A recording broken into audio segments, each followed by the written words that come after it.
Hello everybody, welcome to the week 6 review. I can't believe that we've finished up 6 weeks of the course. We're almost halfway, so it's pretty amazing. It's going pretty so fast. Okay, so this past week we left God behind and we've started looking at questions of personal identity. And basically what we're looking at is, what is it about us that makes us ourselves?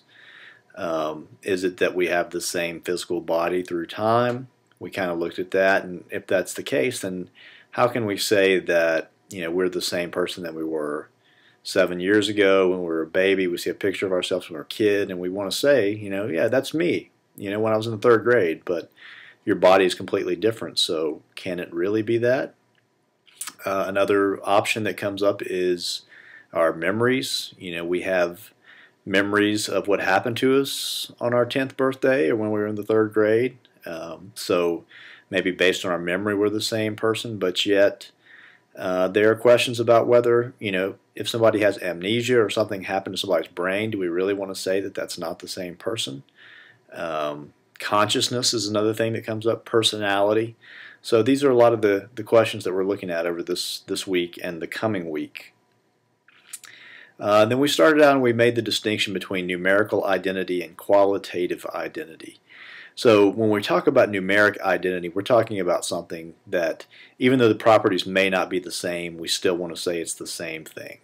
Like, for instance, we gave the example of the ship of Theseus. If you replace one plank in the ship of Theseus, we still want to say that it's the same ship, even though that one board has been replaced. And that is contrasted with something that's known as qualitative identity. And qualitative identity is exactly the opposite. Qualitative identity is where two things share exactly the same properties. And the interesting thing about qualitative identity is you can have two things that, or debatably, you can have two things that share the same properties, but yet they can be distinct entities.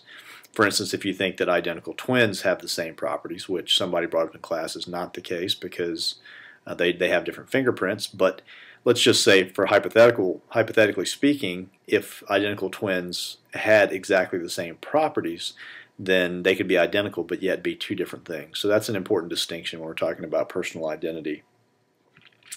And we talked about some other things like religious conversions. We talked about people who have been in prison and so found religion and became a changed person and things like that. Also, people that go into vegetative states, and can we say if somebody goes into a vegetative state, essentially that they are the same person? And that Marissa raised the question on the website whether we can use both our personal identity, our personality, our memories, things like that, or our body as our identities. So if we lose our memories or our consciousness, that's like we're in a vegetative state. If we can be defined by our body, and vice versa. If for some reason we were transferred in another body or something like that, and we lose our body, or maybe even Stephen Hawking would be an example. It's an example that Daniel mentioned in class. Maybe we'd be defined by our personality. So, and then we looked at the first article we looked at this week was Chisholm. In Chisholm's article, it's called "Is There a Mind-Body Problem?" And he starts off by saying, look, I don't think that there is a mind-body problem because I don't believe that there are, non-physical things that exist. So this idea of a mind as being something distinct from your body doesn't make sense. What he does say is he thinks that there's something called a person-body problem. So by person he means, identity, our identity, and our bodies. He says we definitely have distinct identities and there are bodies. So the real question is, how do those two relate? So he starts off and he sort of asks this question, are we physical or non-physical? And he says, yes, we are physical.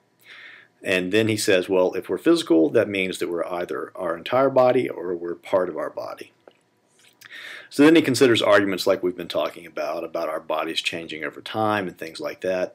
And he says, well, we can't really be identical to our entire body because our bodies change over time. And that's where he gets into his discussion about ons successivum and ons non-successivum.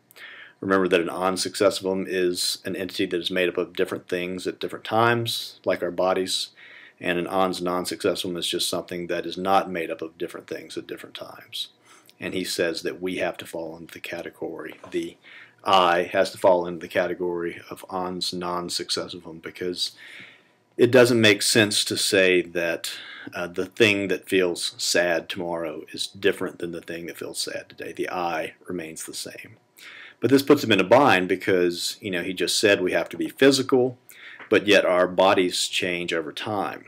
So essentially he gets driven to this position where he has to say that we are a part of our bodies, and there's a part of our bodies that does not change over time. And he believes that that is a microscopic cell that exists somewhere, most likely in our brain. And he's reduced to the position of saying that the I weighs less than a milligram. Now, that doesn't mean that you can't attribute properties to this thing that's microscopic and call it the I, like the eye has a body, and the eye uses that body to talk and to sense and to see and things like that. But it's a mistaken concept to say that I weigh 175 pounds, because in truth I weigh less than a milligram, which is kind of an interesting position. And then we moved on to the statue in the clay.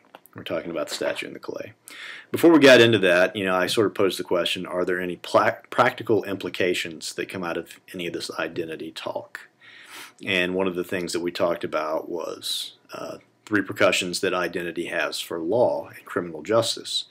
For instance, if we think that our identity is tied up in our bodies, and our bodies do change over time, from day to day, really. We lose cells and gain cells, whether they're skin cells or whatever.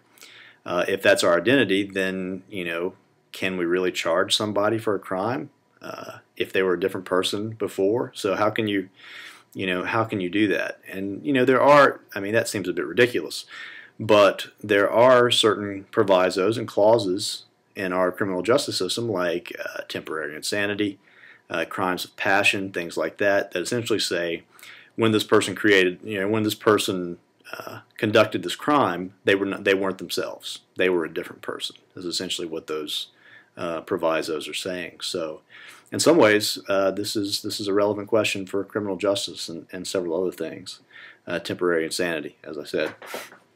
And then we looked at some sort of like puzzles of identity. We're going to be looking at these a little bit more this week. The first one I mentioned it's relevant to